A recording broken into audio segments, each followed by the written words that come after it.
بسم اللہ الرحمن الرحیم نحمدہ ونصلی علی رسولہ الکریم۔ السلام علیکم ناظرین، ہم امید کرتے ہیں کہ آپ سب لوگ ٹھیک ہوں گے۔ آج ہم آپ کو ایک ایسا عمل بتانے جا رہے ہیں کہ جس کی برکت سے انشاءاللہ العزیز پریشان کن حالات، مایوس کن حالات خوشحالی میں تبدیل ہو جائیں گے اور زندگی کے جو برے ایام ہیں ان سے آپ کو نجات مل جائے گی۔ ایسے افراد جو اس چینل پہ نئے آئے ہیں وہ نیچے بٹن دبا کر اس چینل کو سبسکرائب کر لیں اور ساتھ بیل آئیکن کو بھی پریس کر لیں تاکہ ہماری تازہ ویڈیو آپ تک پہنچ سکے اور آپ ہماری خصوصی دعاؤں میں شامل ہو سکیں۔ انسان کو زندگی میں بعض اوقات ایسے حالات کا سامنا کرنا پڑ سکتا ہے کہ اسے کوئی بھی راستہ نظر نہیں آتا اور وہ مایوس ہو جاتا ہے، اور پھر دن بدن اس کی زندگی جو ہے وہ مشکل سے مشکل تر ہوتی چلی جاتی ہے اور اس کو کوئی بھی ترکیب جو ہے وہ سمجھ میں نہیں آتی کہ وہ کیا کرے۔ تو اگر کسی ساتھی کے ساتھ، کسی آدمی کے ساتھ، کسی گھر میں خدا نخواستہ ایسے حالات ہیں، رشتوں کی بندش ہے، پریشانیاں ہیں، بیماریاں ہیں، رزق میں تنگی ہے یا مخالفتیں ہیں یا پھر اور کوئی مسئلہ ہے، تو گھبرانے کی ضرورت نہیں۔ انشاءاللہ اللہ تعالیٰ کے فضل و کرم سے آپ کا یہ مسئلہ چند ہی دنوں میں حل ہو جائے گا۔ آپ نے 5 وقت کی نماز کی پابندی کرنی ہے اور روزانہ کم از کم قرآن مجید کی تلاوت تھوڑی تھوڑی ضرور کرنی ہے، روزانہ کرنی ہے۔ بے شک 1 رکوع پڑھیں، ہاف رکوع پڑھیں، چند لائنیں پڑھیں، یا آپ 1 پارہ پڑھیں یا آدھا پارہ پڑھیں، یہ آپ کی اپنی مرضی ہے۔ آپ کے پاس جتنا بھی وقت ہے اس کے مطابق آپ نے روزانہ قرآن مجید کی تلاوت کرنی ہے اور قرآن مجید کھول کے ایسے بیٹھ کے قرآن مجید کی زیارت کرنی ہے اور دیکھ کر پڑھنا ہے۔ بے شک اگر آپ کو کچھ صورتیں یاد ہیں یا آپ حافظ قرآن ہیں تب بھی آپ نے قرآن مجید کو دیکھ کر پڑھنا ہے، روزانہ اس نیت سے پڑھنا ہے کہ یہ اللہ کا کلام ہے اور اس کی برکت سے انشاءاللہ میرے حالات اچھے ہو جائیں گے۔ دوسری بات، آپ نے روزانہ 2 رکعت نماز نفل صلاۃ الحاجات کے پڑھنے ہیں، یعنی کہ سب کاموں کی نیت کرنی ہے آپ نے، جتنے بھی آپ کے رکے ہوئے کام ہیں، رشتوں کی بندش ہے، رزق کے حوالے سے ہے، یا پھر گھر میں بیماریاں ہیں، پریشانیاں ہیں، کچھ بھی اگر کوئی خدا نخواستہ آپ کو تنگ کر رہا ہے، کوئی مخالفت ہے، کچھ بھی ہے، آپ نے سب کی نیت کر لی اسی 2 رکعت نماز نفل میں۔ اگر آپ کو ایک ایک بات یاد نہ رہے تو آپ نے یہ کہنا ہے، یہ نیت کرنی ہے، یا اللہ میری جتنی مشکلات ہیں، پریشانیاں ہیں، تو جانتا ہے، یا اللہ میں سب کی نیت کرتا ہوں کہ مہربانی فرما، ہمارے برے جو دن ہیں، برے حالات ہیں، ان کو خوشحالی میں تبدیل فرما، میں اس لیے نفل پڑھ رہا ہوں یا پڑھ رہی ہوں۔ آپ نے 2 رکعت نماز نفل پڑھنی ہے اور اس کے بعد آپ نے 500 مرتبہ درود شریف پڑھنا ہے۔ 500 ٹائم آپ نے کوئی سا بھی درود شریف پڑھنا ہے، ضروری نہیں آپ درود ابراہیمی پڑھیں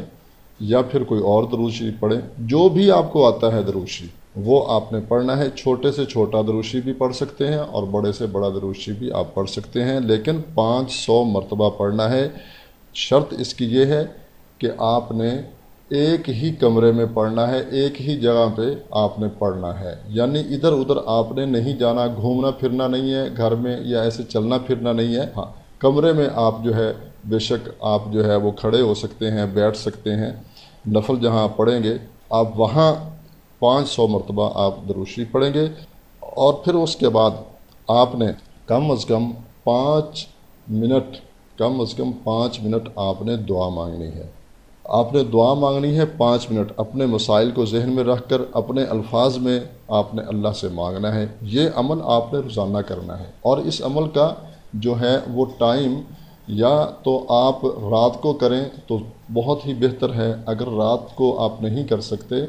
تو پھر آپ دن میں کر لیں، لیکن یہ ہے کہ زوال کا ٹائم نہ ہو، یعنی جب سورج نکلنا شروع ہوتا ہے 15-20 منٹ وہ بھی نہیں، اس ٹائم بھی نہیں پڑھنے۔ ایسے ہی جب دوپہر کا وقت ہوتا ہے زوال کا، تقریباً 12 بجے ہوتے ہیں، تب بھی نفل نہیں پڑھنے، اور ایسے ہی جب مغرب کے قریب سورج جاتا ہے اور زوال کا ٹائم شروع ہو جاتا ہے 15-20 منٹ پہلے تک، تب بھی آپ نے نفل نہیں پڑھے۔ ان 3 ٹائموں کے علاوہ آپ نے کسی بھی ٹائم یہ نفل پڑھنے ہیں 24 گھنٹوں میں، ضروری نہیں آپ ایک ٹائم مقرر کریں۔ آپ ایک دن اگر رات کو آپ نے پڑھے ہیں نفل تو آپ دوسرے دن جو ہے دن ٹائم پڑھ سکتے ہیں،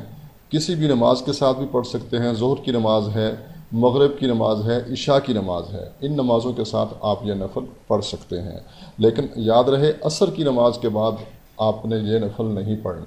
جب عصر کی نماز پڑھ چکے پھر آپ نے نفل نہیں پڑھنے، عصر کی نماز سے پہلے آپ یہ نفل پڑھ۔ تو ناظرین، جب آپ یہ نفل پڑھیں گے تو اللہ کی مہربانی سے، اللہ کے فضل و کرم سے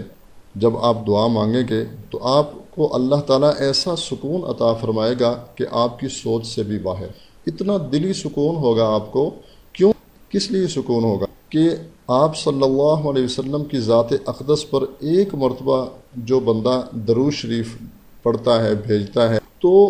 اس کے نامہ اعمال میں 10 نیکیاں لکھی جاتی ہیں، 10 گناہ معاف ہوتے ہیں، 10 درجات بلند ہوتے ہیں۔ تو جب ہمارے گناہ معاف ہوں گے، ہمارے نامہ اعمال میں نیکیاں لکھی جائیں گی تو ہمیں ضرور سکون حاصل ہوگا۔ اور پھر ناظرین بات یہ ہے کہ جب ہم کوئی بھی ذکر کرتے ہیں،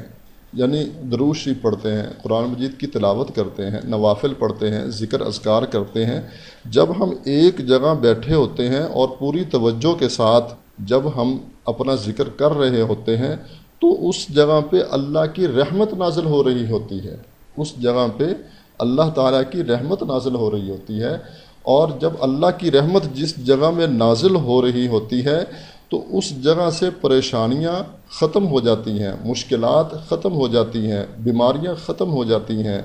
اور انسان کو خوشحالی ملتی ہے۔ انسان کے برے دن جو ہیں وہ ختم ہو جاتے ہیں اور انسان جو ہے مایوسی کے حالات سے نکل کر خوشحالی اور خوشیوں میں انسان جو ہے وہ زندگی گزارتا ہے، اور اس کا دل کرتا ہے کہ میں بھی معاشرے میں رہوں اور میں بھی جو ہے وہ ایک بہترین زندگی گزاروں۔ یہ انسان کا دل کرتا ہے، اس وقت دل کرتا ہے جب انسان کے اوپر اللہ کی رحمت نازل ہو رہی ہوتی ہے اور انسان کو دلی سکون ہوتا ہے۔ تو دلوں کا سکون کہاں پہ ہے؟ اللہ کے ذکر میں۔ تو آپ یہ عمل پورے یقین کے ساتھ کریں، پورے یقین کے ساتھ روزانہ کریں۔ اس کی جو ہے کوئی لمٹ نہیں ہے کہ 11 دن کا ہے یا 21 دن کا ہے یا 41 دن کا ہے، نہیں، اس کی لمٹ جو ہے وہ آپ نے خود ہی محسوس کرنا ہے کہ اب ہمارے حالات تبدیل ہونے شروع ہو گئے ہیں تو اب ہمیں یہ عمل جاری رکھنا چاہیے ابھی یا ہمیں سٹاپ کر دینا چاہیے۔ آپ نے خود ہی اس کو محسوس کرنا ہے۔ ناظرین، اللہ کی رحمت سے، اللہ کے فضل و کرم سے آپ دیکھیں گے کہ جب آپ چند دن اس عمل کو کریں گے تو آپ کے حالات تبدیل ہونا شروع ہو جائیں گے۔ آپ خود محسوس کریں گے کہ ہمارے حالات میں کافی بہتری آ رہی ہے۔ بہت ہی مختصر عمل ہے اور آپ سے ایک اور گزارش ہے کہ یہ عمل دوسروں کے ساتھ ضرور شیئر کریں، دوسروں کو ضرور بتائیں، بے شک زبانی بتائیں یا اس ویڈیو کو شیئر کریں جیسے آپ کی مرضی، لیکن دوسرے مسلمان بھائیوں کے ساتھ ضرور آپ یہ عمل شیئر کریں تاکہ وہ بھی اس سے فائدہ اٹھائیں۔ اجازت چاہتے ہیں، ملتے ہیں ایک نئی ویڈیو کے ساتھ۔ اللہ ہم سب کا حامی و ناصر ہو۔ السلام علیکم ورحمۃ اللہ وبرکاتہ۔